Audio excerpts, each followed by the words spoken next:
రాజకీయ నాయకులు ఈ విష సంస్కృతిని ఎంతగా పెంచి పోషిస్తున్నారు అనడానికి మచ్చుక ఉదాహరణ కిరణ్ చేబ్రోలు వంశం తిరగబడుతున్నటువంటి టీడీపీ కార్యకర్తలు. ఎందుకంటే ఒక మంచి, ఒక పాజిటివ్ ఇంపాక్ట్‌ని, ఒక సరైనటువంటి మార్గాన్ని ముందుకు తీసుకెళ్తున్నప్పుడు కూడా సొంత పార్టీకి సంబంధించినోళ్ళే తిరగబడడం అనేది హైలైట్ అన్నమాట. ఇప్పుడు ఈళ్ళ ప్రాబ్లమ్ ఏంటంటే, కిరణ్ చేబ్రోల్ అనేటువంటి వ్యక్తిని సరిగ్గా డీల్ చేయలేదు అని. సరిగ్గా డీల్ చేయలేదు అనే విషయంలో క్వెషన్ చేయాలి మనందరం. డెఫినెట్‌లీ నేను గూడా అతను మాట్లాడినటువంటి మాటల్ని ఖండిస్తూనే, అతను మాట్లాడినటువంటి విధానం మీద అతనికి శిక్ష పడాలి అని నేను గూడా డిమాండ్ చేస్తూనే, అతన్ని డీల్ చేసినటువంటి విధానం, పోలీసులు అతని విషయంలో చూపించినటువంటి అత్యుత్సాహాన్ని ఖచ్చితంగా మనం ఏ పొరపాటున గూడా దాన్ని మనం సపోర్ట్ చేయకూడదు. అతని మొఖాన ఒక ఏదో ప్లాస్టిక్ కవర్, డస్ట్‌బిన్ కవర్ లాంటిది అతని మొఖం మీద వేసేసి సైలెంట్‌గా మీడియా ముందుకు తీసుకొచ్చి ఒక రకమైనటువంటి టెర్రరిస్ట్‌ని డీల్ చేసినట్టు అతన్ని డీల్ చేయడం అనేది ఏమన్నా హత్యలు చేశాడా? మానభంగాలు చేశాడా? ఖచ్చితంగా తప్పు మాట్లాడాడు. ఆ విషయంలో అతనికి చట్టం ఏ రకమైనటువంటి ఇష్యూస్ ఉంటాయి అవి డీల్ చేయొచ్చు. ఒకటి. ఒకటి నచ్చలేదు. ఇది ఒకటి నచ్చలేదు. రెండోది కోర్ట్‌లో జడ్జి గారు చాలా స్వయంగా చాలా క్లియర్‌గా చెప్పారాయన ఈ కేస్‌లో. మీరు ఇష్టం వచ్చినటువంటి కేసులన్నీ యాడ్ చేశారు. దీంట్లో ఏమాత్రం సంబంధం లేదు ఇవి ఈ కేస్‌కి అని. అంటే పోలీసులు అది వైసీపీకి చెందినోడా, టీడీపీకి చెందినోడా, మీరా, నేనా పక్కన పెట్టేస్తే వాళ్ళకి ఒక వ్యక్తిని లోపలేయాలనుకుంటే అంటే రిమాండ్‌కి లోపల మీన్స్ రిమాండ్‌కి తీసుకోవాలనుకుంటే ఏ వ్యక్తినైనా అరెస్ట్ చేసిన వెంటనే కోర్ట్‌లో ప్రొడ్యూస్ చేయాలి.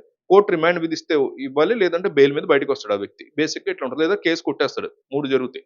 సో, ఈ రిమాండ్‌కి పంపడం కోసం ఇష్టం వచ్చినటువంటి కేసులు అంటే బెయిల్ రానటువంటి కేసులు గావచ్చు, రిమాండ్‌కి ఖచ్చితంగా పంపాలనే ఒత్తిడి తీసుకొచ్చే కేసులు గావచ్చు, సంబంధం లేనివి జరిగినటువంటి అంశానికి పెట్టినటువంటి సెక్షన్స్‌కి సంబంధం లేనటువంటి యాక్ట్స్‌ని, సెక్షన్స్‌ని, ఆర్టికల్స్‌ని యాడ్ చేసేయడం. దీని మీద చాలా సీరియస్ అయ్యారు జడ్జ్. ఇష్టం వచ్చింది మీరు యాడ్ చేసుకుంటారా అని. ఈ 2 కూడా మనం ఏమాత్రం పొరపాటు కూడా యాక్సెప్ట్ చేయకూడనటువంటి అంశాలు. ఈ అంశంలో ఈ 2 వ్యవహారాల్లో మనం పోలీసులను తప్పట్టాలి, ప్రభుత్వాన్ని తప్పట్టాలి. మనం వైసీపీకి సంబంధించిన వాళ్ళమైనా, టీడీపీకి సంబంధించిన వాళ్ళమైనా, జనసేనకి సంబంధించిన వాళ్ళమైనా, సామాన్యులు మనలాంటోళ్ళైనా ఇలాంటి విషయాలు మనం క్వెషన్ చేయాలి. ఎందుకంటే రేపొద్దున ఇలాంటివి మనం ఆళ్ళ గోల ఆళ్ళు చూసుకుంటారులే అనుకుంటే రేపొద్దున మనకు కూడా అదే జరుగుతుంది. ఈ 2. అయితే టీడీపీ కార్యకర్తలు కూడా కొంతమంది దీని గురించి క్వెషన్ చేస్తున్నారు. దాన్ని నిజంగా మనం అప్రిషియేట్ చేయాలి.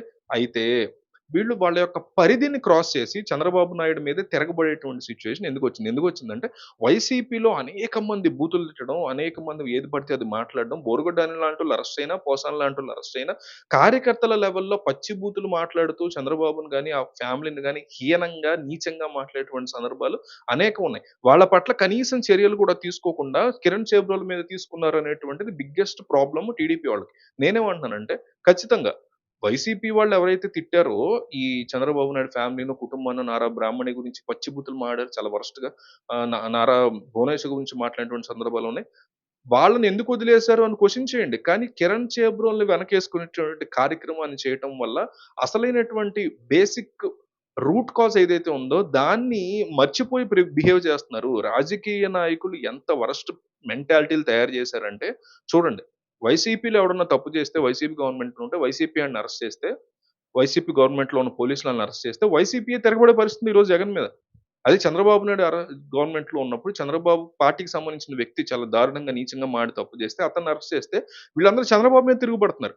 అంటే అల్టిమేట్‌గా మనుషుల మెంటాలిటీలు ఎట్లా తయారైందంటే, మేము అధికారంలో ఉన్నప్పుడు అంటే మా పార్టీ అధికారంలో ఉన్నప్పుడు నేను ఒక పార్టీ కార్యకర్తని కాబట్టి నేను ఏమైనా చేస్తా. లేకపోతే నా తాలూకా నా ఫ్రెండ్ ఉన్నాడు వాడు కార్యకర్త. వాడు ఏమైనా చేస్తాడు. వాడిని అరెస్ట్ చేయకూడదు అంతే. అనేటువంటి ఒక విష సంస్కృతిని జనాల్లో ఎక్కిచ్చేస్తున్నారు. సో, ఇలా ఎక్కిచ్చేసారు. భయంకరంగా ఎక్కేసిందది. ఇంత ఎక్కేసిన తర్వాత మీరు ఒక వ్యక్తిని అరెస్ట్ చేసినా, అవతలోడిని అరెస్ట్ చేసినా, ఏం చేసినా సరే మనం దాన్ని సెటిల్ చేయలేనటువంటి ఒక దరిద్రపుట్టు పాయింట్‌కొచ్చి ఆగిపోయింది. ఈ పాయింట్‌లో మనం ఏం చేయాలి? రూట్ కాజ్ ఏదైతే ఉందో, ఈ సోషల్ మీడియాలో ఏది పడితే అది మాట్లాడేటువంటి వ్యవహారం ఏదైతే ఉందో, దాన్ని ఆహ్, హ్మ్. మొక్క నుంచి అంటే దాని రూట్స్ నుంచి గూడా, దాని వేర్ల నుంచి గూడా దాన్ని ఒక్కసారిగా పీకేటువంటి కార్యక్రమాన్ని చేపట్టాలి. అవి ప్రభుత్వాలు చేపట్టవు. నిజానికి తెలుగుదేశం పార్టీ అతన్ని అరెస్ట్ చేయడానికి వెనకున్న బిగ్గెస్ట్ పాయింట్ ఏంటంటే నా దృష్టిలో వల్లభనేని వంశీ యొక్క మాటలు, నారా భువనేశ్వర్ గురించి వల్లభనేని వంశీ అప్పట్లో మాట్లాడినటువంటి దరిద్రపుట్టు నీచపు మాటల వల్ల వైసీపీకి భయంకరమైనటువంటి డ్యామేజ్ జరిగింది. మొన్న ఎలక్షన్‌లో వైసీపీ ఓడిపోవడానికి ఉన్న 10, 15 టాప్ రీజన్స్‌లో అది కూడా ఒకటి. సో, అట్లాంటి సిట్యుయేషన్ మనం తెచ్చుకోకూడదు. మనం చాలా యాక్టివ్‌గా ఉన్నట్టు మనం చాలా పర్ఫెక్ట్‌గా ఉన్నట్టు ప్రూవ్ చేసుకోవాలి అనేటువంటి ఒక అత్యుత్సాహంతో, హడావిడితో చేసినటువంటి అరెస్ట్ అని ఎవరైనా చెప్పొచ్చు. ఎందుకంటే ఒక వీడియో ఛానెల్‌లో మాట్లాడిన 24 గంటల్లోనే అతన్ని అరెస్ట్ చేశారండి. ఏపీలోనే కాదు దేశంలో ఎన్నో రకాల హత్యలు, మానభంగాలు జరుగుతున్నా కూడా 24 గంటల్లో ఇంత యాక్టివ్‌గా ఎళ్ళిపోయే టెర్రరిస్ట్‌ని పట్టుకున్నంత హడావుడిగా ఎవడి మీద చేయట్ల.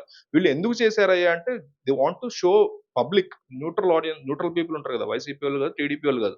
80% మంది న్యూట్రల్ ఉంటారు. 10% వైసీపీ, 10% టీడీపీ ఉంటారు. ఓట్లేసేవాళ్ళు కాదు.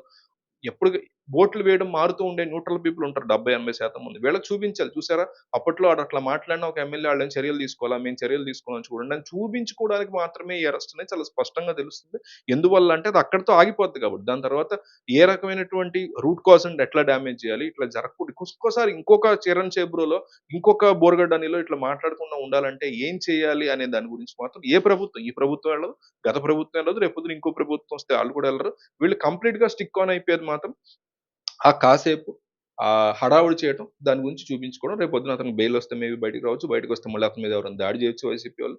ఈ రచ్చ అనేది మాత్రం కంటిన్యూయస్‌గా నడుస్తూనే ఉంటది గానీ, అందువల్ల మనలాంటి వాళ్ళకి నచ్చనటువంటి అంశం ఇది. ఇక కార్యకర్తలకి, టీడీపీ కార్యకర్తలకి ఎందుకు నచ్చలేదంటే, వైసీపీ వాళ్ళు ఎంతోమంది ఏది పడితే అది మాట్లాడుతుంటే, ఇంక్లూడింగ్ గోరంట్ల మాధవ్ లాంటోళ్ళు, వాళ్ళ మీద చర్యలు తీసుకోకుండా ఇతని మీద ఇంత హుటాహుటిగా ఎందుకు తీసుకోవాల్సొచ్చింది మీరనేది వాళ్ళ యొక్క లాజిక్.